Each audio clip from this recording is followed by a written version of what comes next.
sugal. Sugal ay isang paraan ng pagpapaikot ng pera. Maraming sugal na na-invest sa ating bansa. Kaya dito ang sikat na sikat na Caracos. Caracos ay paraan ng paggamit ng pera.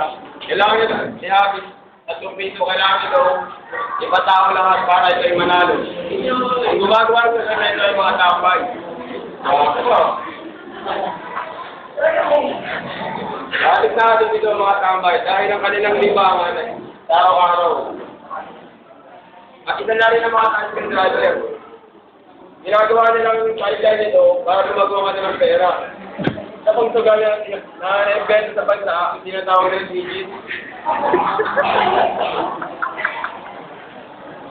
Ginagawa ito sa mga maping na pera.